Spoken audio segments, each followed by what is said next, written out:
I'm Corey Davis, your host, and I'm thrilled to take you on this journey as we dive into inspiring stories, expert insights, and practical tips to help you thrive as a digital nomad. Welcome back to the Jet Set Journeys podcast. Hey everyone, welcome back to the show. So today we got Dev Chandra with the Process Hackers. He's the founder and CEO, Chief Executive Optimizer. Welcome to the show, Dev. It's good to see you, man. Again, how you been? Corey, thanks for having me. Yeah, no, I've been good. I'm in Thailand right now. I'm gonna be coming over to the Philippines soon, so it's been awesome. Nice. So we're gonna start everybody learn about where you came from, where you're at now, and where you're headed in the future. So how'd you get started as a digital nomad? Yeah, so I was working in DC, and I think I was in the Navy at the time, and I've always wanted to travel, and I think part of me was like I wanted to join the Navy to travel, but I also picked a specific job that kept me stuck domestically for what I was doing. And I read the 4-Hour Workweek like a lot of people, and I was just inspired, and I'm like, there's so many places I want to go and see and do, and I got the travel bug kind of late. So once I left the Navy, I pretty much went to Mexico, and that's how I started my nomad journey. And it was just from Mexico to other parts of Latin America, then going to Europe. Eventually I took a break for a year, but now I'm back. I'm in Asia right now. So it's been a good couple of years. Cool, man. So you've been doing this for a while then, huh? Yeah, I mean, couple of years. It's not, I don't think, some people I've met are nomadic for like 5-10 years. I'm like, okay. I don't know if I can go that long, but yeah, it's always cool to see the different styles and what people are up to and whatnot. Cool. So currently, what are you doing with your digital nomadism? I know we got the Process Hacker going on. So is that what you're doing? What's that all about? So that's my main business. It's an agency. So it's a automation AI. I like to think of it as a systems automation AI agency where we help small businesses really optimize their systems, like their tech stack, and really then use automations and AI to really improve efficiency in the business. And the site also started as a blog originally. So originally I wanted to make an affiliate blog, become big in blogging. So that's like part of the business, but the main business is the agency. Okay, cool. So what does it do exactly for businesses? What are we hacking? What's the process that we're hacking? Yeah, so in any small business that I work with, they're mostly remote, and usually they're like these remote teams of a couple people to 50. I've worked with like 50-person startups before, and there's tools being used, right? So using like CRMs, like something like HubSpot, maybe Pipedrive, you're using a project management tool like Notion, Airtable, right? Think that you might be using Google Drive, right? A lot of people use Docs. I've also worked with people who use Microsoft Teams. You might be using Slack, right? So there's all these tools that we use in a remote company on a day-to-day business, or even in in-person companies that we use on day-to-day ops, right? Whether you're working with customers, you're working with tasks. The problem is a lot of these companies aren't using these tools to the fullest, right? They're not using the best practices. And I mean, this just happens. Like you learn of a cool tool, you start implementing, you might not implement the full functionality of it. And then you might not use it in accordance with the best way to like operational practices. So you might not use it like the meeting tools the right way, or you might not be running meetings correctly. So there's a lot of like operational efficiencies that can be gained, one, by just using the tools properly, right? Really training the team on how to use the tools, and then integrating these tools together using like an automation app like Zapier or Make. And that's the real like special part, is we can now connect these tools together and then automate workflows. So that time that you have to spend between, okay, maybe you're pulling up an email, taking information from the email, putting into a project management tool or CRM, can be automated. And then what you can even do to make it even crazier is you could add AI into the automations to then let me get an email summary. Let me analyze the contents of the survey that a customer sent, and then do an action. So there's a lot of things like actions that if you're thinking of like these manual tasks that you're doing, they can be automated away just by using the tools to their fullest, and then by using these really cool automation apps. Gotcha. Man, that's amazing. That sounds a lot. So are you actually Yeah. doing the programming for that, for the AI? And which AI are you currently using? So like different, so one, a lot, these tools are no code, so anybody can use them.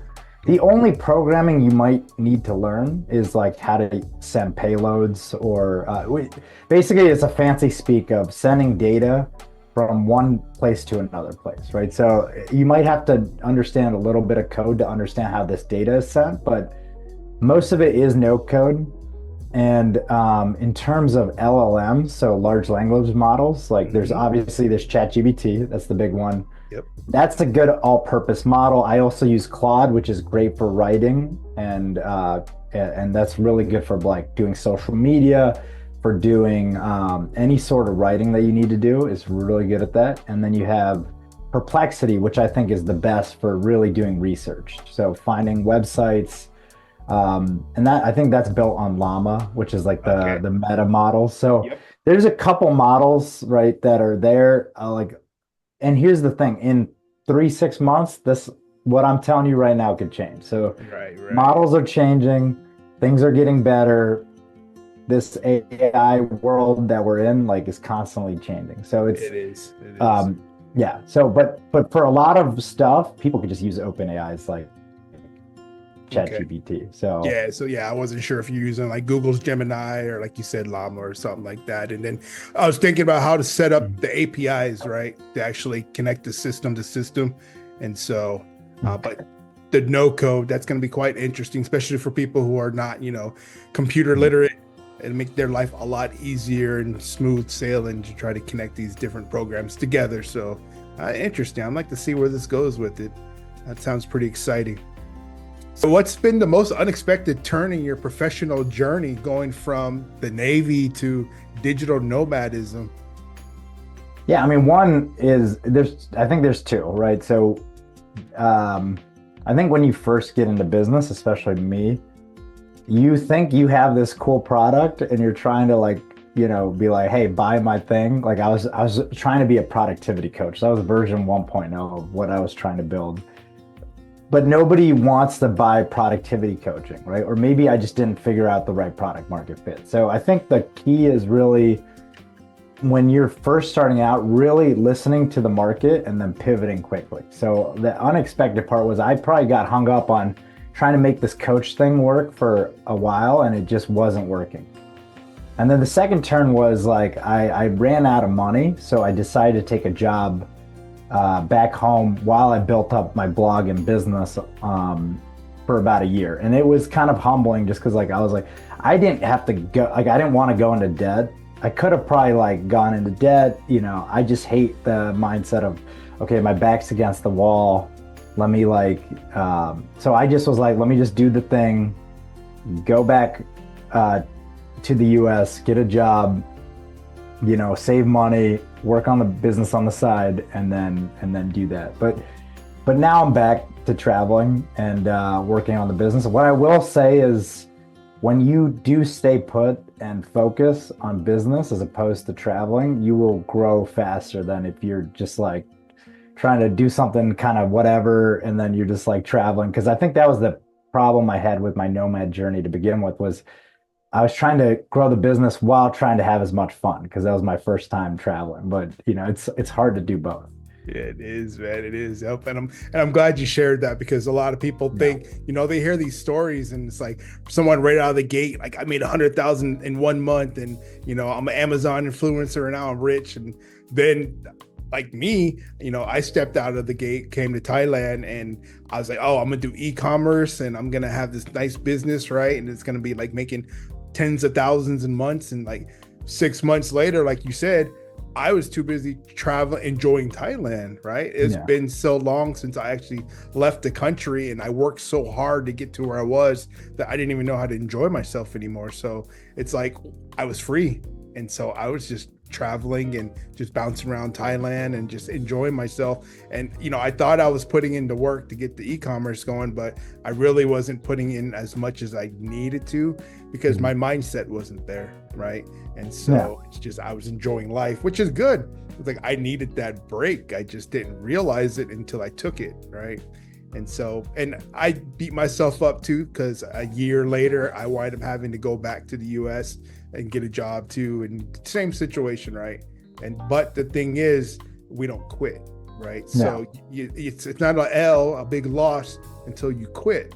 And so, I'm back now in the Philippines and building this. And like you said, not bouncing around. I'm literally, this is my home base. We've been here for a few months building up Jet Set Voyage, but it's like, this is my goal, right? I'm going to stay here, low cost of living, build it up. And then once I feel like it's comfortable where I can do some traveling, or even if it's just a week break, not 30 days here, 30 days there, 30 days there, right? So just a vacation until we can get this up and going. So nope, I totally get that, man. Yeah, that's good for people to hear that too. Oh yeah, it's important. Yeah, to know what is most important right now to you, and then building, making that the goal, right? And then working toward it. Yep. And I like how you said pivoting, because sometimes we get stuck thinking that, this one goal that I set, this is it. This is the end goal. I'm going to keep working till it's over. But it drives you into the ground, right? For some reason, it's not working for you or whatever. It's like, it's okay to pivot. It's okay to stop and change, right? And adjust. And you could pivot in different ways. Like you could pivot in terms of the actual product. You could pivot in terms of the marketing channel you use, the offer, right? So it's just figuring out, okay, what's working, what's not working. Do I need to make a change? And then making some quick tests, see if it, if it's like, okay, if it seems good, then just going for it, Yep. Yeah, testing, that's huge. And testing before you put a whole lot of effort and especially money into it, right? So you should keep the funds very low while you're testing. And then, like I literally, so 4-hour work week, that was another one that got me going, right? It was Rich Dad Poor Dad was the first I love one, 4-hour work week. And then the 4-hour work week, both of those. And so I went into real estate first, right? And so Rich Dad Poor Dad, and then 4-hour work week, I was like, hire some VAs to help me grow my real estate investing company, and having, cold calling and all this stuff. It's going to be great. And then COVID hit. And then it was like the housing market got crazy and prices were like double purchasing. Like, I'm trying to get a under sale and discount, and people are paying double for a house. I'm like, I'm pivoting out of the US. And so it's just one of those things, right? Life happens. And so we just got to move on. So one thing, all right. So how do you maintain community connection as you're constantly traveling? Because I know that's huge. A lot of people keep asking that. You're bouncing from place to place. How do you have a community? Yeah, so I think I'm decent at keeping in touch with people. Okay. And then just finding the right communities, right? So before I go to, I have 2 communities that I'm a part of that basically anywhere I travel to in the world now, it's like I can find people. And one is Nomad Cruise, Nomad Base. It's the same community. Okay. And Nomad Cruise is like guy Johannes basically was like, I want to connect all my friends and take them to cool places, right? And so they would rent out part of the cruise ship, get a certain number of rooms, and then it was like you would start in a place like Spain, get on the cruise together, and then you end up in Brazil, and then you travel through Brazil and Argentina, right? Something like that, right? Right. And I've met so many people, because when you're on the boat and let's say there's no internet, you really are stuck, and you get really close with people, and people are truly nomadic and have the same mindset as you go on this experience. And I've done 3 Nomad cruises so far, loved them. Another similar festival is called Nomad Fest, and actually the one I'm going to in the Philippines is Nomads in Paradise. So there's a lot of these people that go to these like events that have like-minded like views, and so that's one community that I've really enjoyed. Another one is Dynamite Circle, which I just joined. It's the entrepreneurship community of location independent entrepreneurs. And what I get out of Dynamite Circle is very like heavy on the business focus, and they're all over the world. Every year there's 2 conferences. There's one in Bangkok, which I just went to, and then there's another one in Mexico City or Playa, I think, or usually in Mexico. And so a lot of people travel, and I'm in Chiang Mai right now with mostly people from Dynamite Circle. There are some nomad cruisers here too, which is cool. So I have this built-in community in Chiang Mai just before I got here. So that was one. Then usually what I do is if I don't know anybody there, I usually have someone I know through these networks that's already been there, and I just hit people up. I get on a call and I figure out what is there in that city. So people usually are on WhatsApp groups. There's events. There's certain things in every destination that you could find the tribe in. And so I've like, if I like, Mexico City has a lot of WhatsApp chats. Lisbon has a big Slack chat for nomads. So that's how I find people when I go somewhere. So between those odd things, like I've never had any issues like finding community where I go. It's been, I'm an extrovert, so I hate solo travel. Personally, like I don't like traveling somewhere where I don't know anybody. And so I don't do that. So he's like, I don't do that. That's awesome.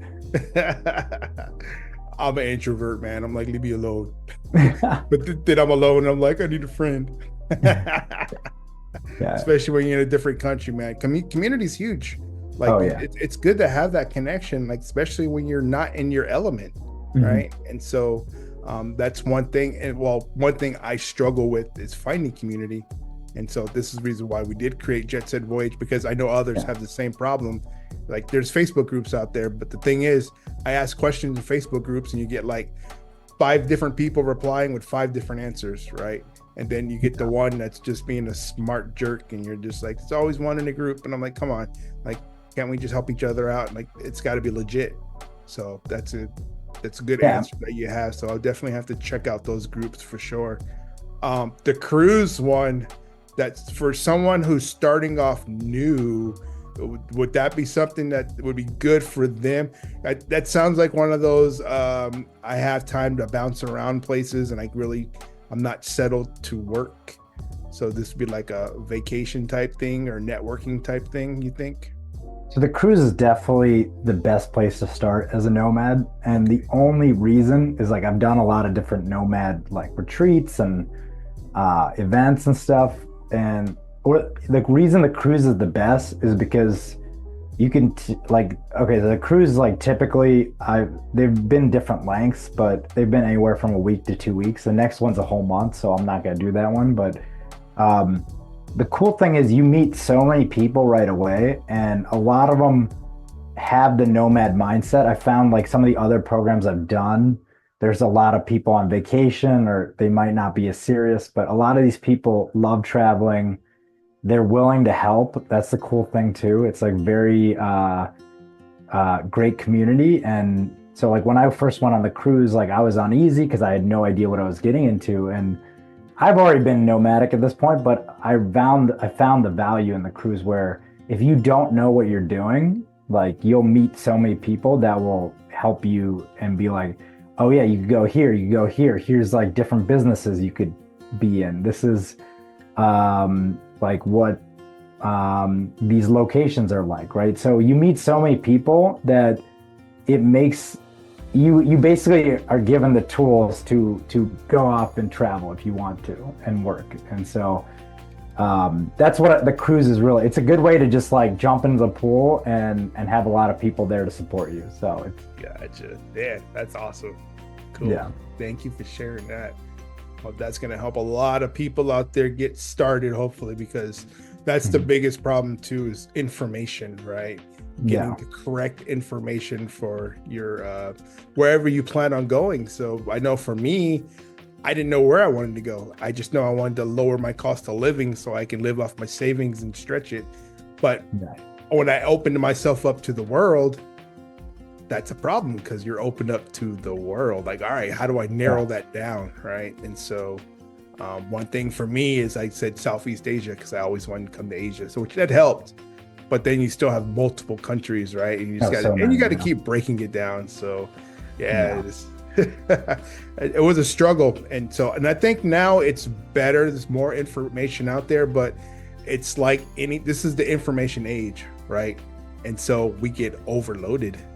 And that's a problem, right? A lot of the program or a lot of the different websites that I go to for digital nomadism, it's like it's same thing. It's like, oh yeah, we have information, but it's for the whole world, right? You're not helping me break it down. So I'm glad that's a good start. Good place to start is with good community, talking to people who've been there, done that, and then just kind of work your way. That's awesome. So what keeps you motivated for work, especially when you're out on the road?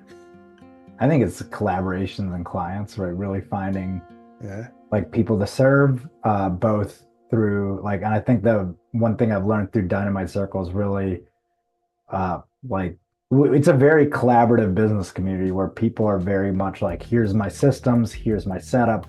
You're not trying to pitch each other. You're really trying to learn, oh, you're doing that cool thing and I'm doing this. I'm definitely behind here. So let me take out a page out of your book, right? So that keeps me motivated because there's always better and cooler ways to do things. And then the people I serve, like the people I work with, clients, knowing that, things that we're implementing in their business is saving them time, it's saving them money, and it's really enabling them to serve their clients better. So that's the cool thing about the impact that we have on people. So so that type of stuff really is fun for me. Cool, man. Yeah, you got to know your why, right? And that's huge. And so some people just do it, just because the travel and the freedom and flexibility, but that only lasts so long before it drains you.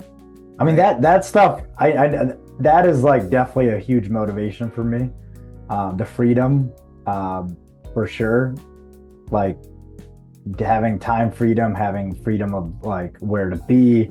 I also do the credit card hacking thing. So I get like freedom for like being able to fly and kind of have fun with that. So yeah, it's that is a lot of fun too. But I think for me now, travel has gotten so repetitive. I know that sounds like I've been on so many tours. I've seen so many things. Like for me, if I want to do something, it's either I'm doing it with a great group of people, and so that way, like, I'm sharing the experience, or it's something truly unique. If I'm going to do it by myself, it has to be really unique and something like I know I'm going to have fun at. So I don't even like I usually don't do things just because I'm like, oh, like I read a Lonely Planet book or ask ChatGPT like what are the best things to do in this location, because like even what's funny, so like here's a good example, like in Vancouver there's this like suspension bridge that's like famous or something that people pay a lot of money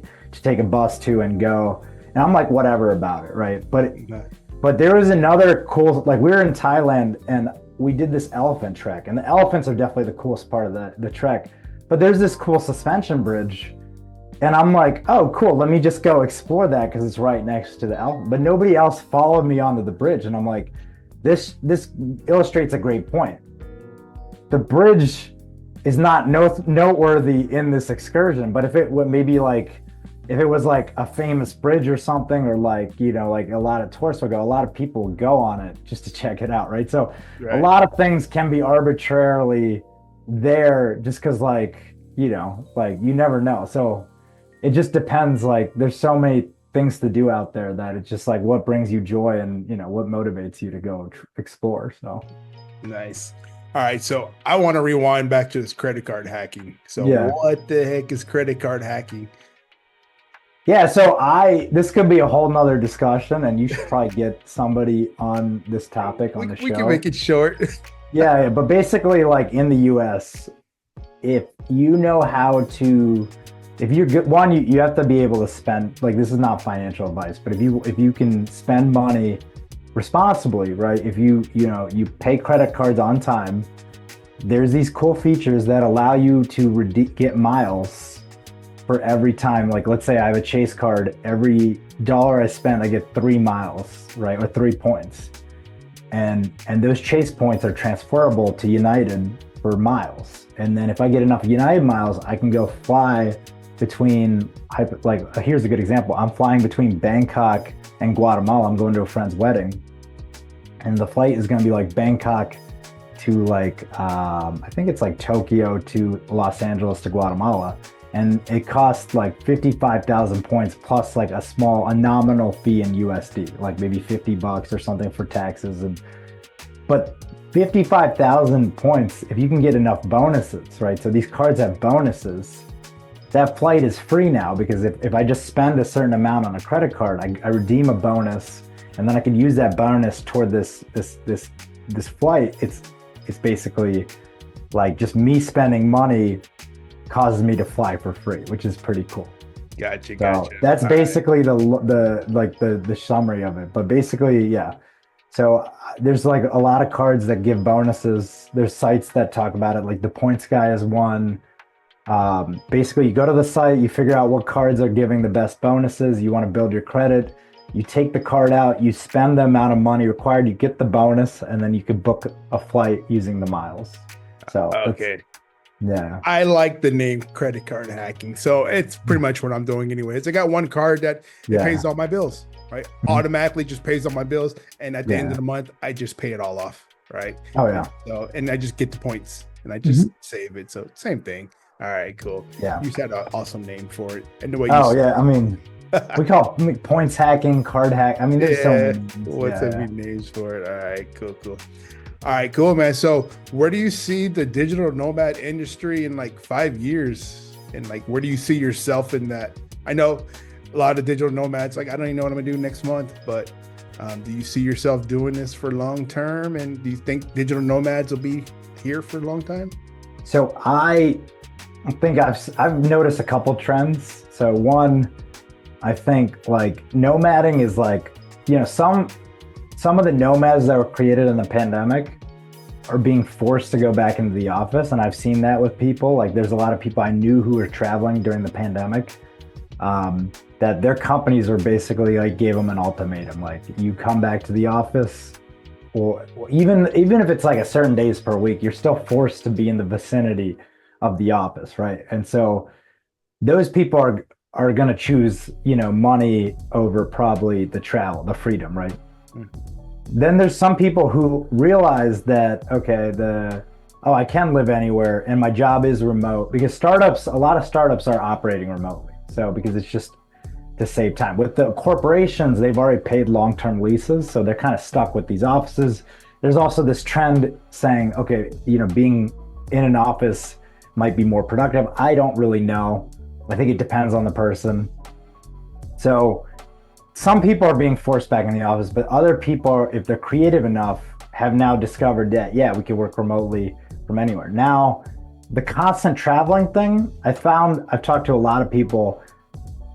Most people do get burned out by constantly moving around. So either they're slow mads, like maybe they do like 2 to 3 months in a place and they travel and that's sustainable, or they find a new home base. So a lot of nomads I found have picked a home base like Mexico City, Madeira, Chiang Mai, right? Or maybe they have 2 home bases. It's like Chiang Mai and Bulgaria or something, right? So the home base model is becoming more popular, where people are just like picking a place and then traveling maybe 1 to 3 months out of the year. And that's what I'm going to move to in a year or two, where I'm like, I'm going to find a home and then, I'll travel for 1 to 3 months out of the year. And because there's a lot of benefits of being in a home base with like constant community, friends.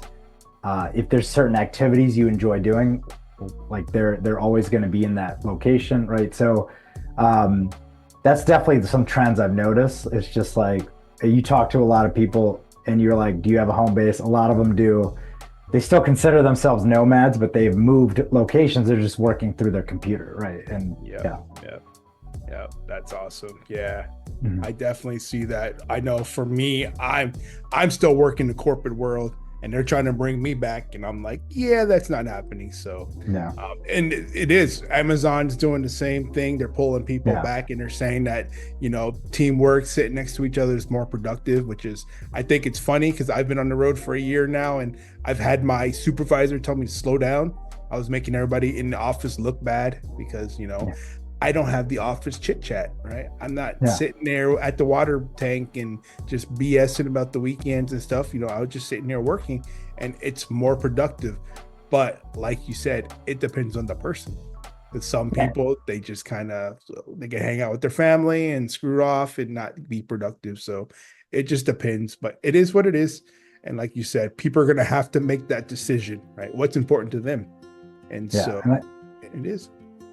Yeah, I think the one thing I'll add is there's jobs definitely like that where you need to, like, if you focus, you know, like at home or something, you could crush through work. But there's jobs that I've been in, and I'm not going to go into specifics, where I've literally just had to show up to an office, but I might not be working that whole 8-hour day, right? I just have to be present. And the reality is, like, that's like a huge waste of time, right? And I think with nomading, right, if you, like, let's say like you weren't in the office, like maybe you were only working like 2-3 hours a day, because this happens in a lot of, like, apparently the average employee only, like, about 2 hours and like about 3 hours is about what the average employee works in a typical day. And so then it's like, okay, well, you're just there to be there, right? And it kind of be like, it can be a control situation where the employer just wants you in the office, but you might not even be that productive because, like, they don't give you enough work for the full 8 hours or whatever, right? And who knows? So there's a lot of different scenarios there where it's just like, okay, well, you just have to be there and show your presence, and that's all they care about, right? Versus, so I was prior Air Force, and so, and thank you for your service. Oh, you too, thank you. But that was the Air Force, right? Mm-hmm. It's like we were sitting around not doing anything for hours, and we're like, can we just go home or something? And they're like, no, you just gotta be here, do your hours. We're just like, all right, this is dumb, playing video games. We'd laugh and say the guys were trying to find the end of the internet, and so they're just playing on the computer, like, and that's exactly what it was. You just got to put in the hours, and especially when it comes to government work, right? That justifies them getting those thousands and millions of dollars a month or whatever for their people, because their people are there working, right? And it's a big difference. Like, I've worked in startups, I've worked in the government, right, in the Navy, as well as like done other gigs and stuff, and like in a startup you are like hour per hour, like they are using you, you are getting used, right, to like your most, you know, like you're doing full work, right? They're really pushing you to the limit, it feels like, because, you know, but in the government, you just have to be present a lot of times, like that's, and a lot of people have taken it for granted, right? They might have built a long career, and there's a lot of people who work really hard in the government too, so I don't want to, especially like when you're deployed in the military, you're working a ton. Like there's no doubt about it. You're working all day, only taking breaks. You might not even sleep that much. So like a lot of people who have like served, like, you know, my hat's off to you. You've definitely put the time in. No doubt about it. But there's a lot of government jobs that people can just take it easy, you know, show up to the office, you know, do whatever you need to do, however long it takes, and then, you know, you leave and stuff, and, you know, it's like, okay, well, how much time are you actually working? No, you're absolutely right. So I just want to throw that in there too about the military, because I was aircraft mechanic. And so, like, we work 7 a.m. till 3 p.m, but 3 p.m. doesn't mean you're going home, right? Sometimes you're deal till 7, 8 at night. And we hate it when you go to the finance office and they're looking at the clock like 2:59, tick, tick, tick, 3 o'clock. All right, we're out of here. I'm like, hey, you're not done helping me with my check. Yeah, whatever. Come back tomorrow. See you later. I'm off. I'm like, what? Even like, it was like you'd show up, right? Like, and it was like I had to dispose of paperwork or something, or like I was on a Navy base. I had to get rid of cardboard boxes, and the guy was there But he's like, it's my lunch break. And I'm like, can you please help me out? He's like, no, you come back. And I'm like, this is like, are you serious right now? Even the post office, like, I was like, so yeah, I've totally been there where like it is night and day, right? Amazon's trying to like be available as soon as they're like, oh, 1 hour delivery, right? Where, like it's the private sector and public sector are just different beasts, it's yeah, it is. It's crazy. So cool, man. So do you see any emerging trends that makes you excited in your field? I know you're in the AI field, so No. you see any? I mean, it's AI. Oh, I mean, exciting. Things are changing rapidly, and I think if you're a startup that it definitely has a lot of tools or like works online, there's so much automation and AI you could use in your processes to save you hours, like at least 10 hours per week. If you're working more than 40, I could probably save you even more hours per week. And the reality is, like, when you use these tools, it frees you up to do higher level work, as opposed to the nitty gritty work, right? And the other trend I've noticed is, especially for people who hire foreign workers, right? If you're hiring English speaking workers from other parts of the world, the AI is better than some of these workers' English skills in like the Philippines, India, like the South Asia region. Like it's wild. Like AI is better than a lot of these workers that people used to hire to have cheaper labor.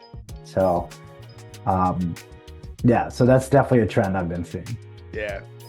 Well, we still need those workers because they got to be the ones that are going to put the AI information into the page. So if they're creating your website, you can automate right? that. So if they automate building the page for your website, then it's over. Oh, you can auto add. So you could basically have AI put information in a Google Doc. You can take that Google Doc and upload it to WordPress. Gotcha. Yeah, this is doable. Like this is a way to do it. Yeah, but we still gotta fact check. Oh yeah. AI is not to the point where I would trust it every word it said, because then it'd make me look biased on whatever opinion it just threw out there, and I'm like, whoa, that's not what I think. I like that type of people. Yeah, and person, so that's the secret sauce, right? So yeah, your discernment, your creativity, your thinking outside the box. And I think this is like traits that us in the Americas possess. Is what really is what gives you the edge over AI, because you know what a good blog looks like, you know what good music is, you know what good code is, right? So if you know how to program well, the AI is only going to help you get better. But if you're a bad coder, a bad blogger, your English skills aren't that good, your code skills are not that good, the AI, you are not going to be able to use the AI to your advantage, because you're just going to put something out and the product is terrible, right? And so that's the thing. The people that know what they're doing and really master the craft are only going to get better. The people that don't know what they're doing, the AI, you're like beholden to the AI, whatever it produces, right? So right. Nope. And even the ability to, even the ability to know what's like seems true or the fact check stuff and what is fake, like that is also a skill that you're gonna need to know going forward. So right. And see, that's the question that people keep asking is AI going to replace human? And at this point, I say no, because it's exactly what you just said, right? Because I think about my college days, like you're saying programming, right? So when I first started learning programming, I had no idea what I was doing, right? And it's like I had an assignment and they give it to me and I would do it wrong, but then I would turn it in and I wouldn't know it's wrong until weeks later when I finally got it back right before the test. And I'm like, and I would fail the test and I'm like, this is crazy. And then I found out about solution manuals, right? They're going around, and certain websites you can go and you can get all the answers to the back of the book. And I was like, oh crap. So I can actually do the homework assignment, check the solution manual, see that I did it wrong, go back, find out what I did wrong, correct it, and then boom. But then you have some people straight to the solution manual, write it down, turn it in. They didn't even put in the effort. Hey, I got an A on my homework assignment. Good job. But when the test comes along, you're going to fail, right? Yeah. Or when life comes along, you're going to fail. So, and same thing, like you said, with AI, right? It's like, it's going to throw out some information. It's going to give you the solution, but you're not going to totally understand it. It may be slightly off, and you're going to just turn it into the world and you're going to fail. Yeah. So I think the skill, and this is where the skill of entrepreneurship and creativity and critical thinking, these are skills that are going to be super valuable, right? Right. Being able to figure it out, understand why, right? And then challenge stuff. So like the cool thing with the newest AI, the ChatGPT model, I think it's O1 preview, is that you can actually see what the thought process was behind something it produces. And then you can say, I think you made an error in this assumption, or you need to fix this in the process. And then it can go self-correct itself, which is wild, right? That is So, crazy. yeah, so I think the skills that are higher level, those humans are going to succeed, right? But if you're just doing work algorithmically, right? Like, oh, I'm just taking this data, I'm just going to paste it into this table. Cool, that's going to get automated, right? If you're just taking like, oh, hey, ChatGPT, produce a blog post on this, and then I'm just going to post it. Yeah, you're going to automate that. But if it's like, okay, let me like review the post, let me make sure it has a good stories, good creativity. Yeah, then yeah, that you can't automate. So yeah, it's definitely, it's the ability to mix the best of humanity with AI. That those people are gonna crush it in this new world. So yeah, that's awesome. Yeah. Cool, man. Well, I do appreciate you coming on the show. If people want to get a hold of you, what's going to be their best way to find out what you're doing, ask you some questions? Yeah, so you could come on my site, theprocesshacker.com, sign up for my newsletter, or feel free to add me on LinkedIn. And that's Dev Chandra, and you could search for me. So yeah, on both of those mediums, like I have a newsletter, I'm really putting out content. I'm helping you really, if you're a small business owner, like helping you really take advantage of the AI revolution, take advantage of workflow automation and the great tools that exist. There's a better way to do things, and we can help you find out how. So would love to help.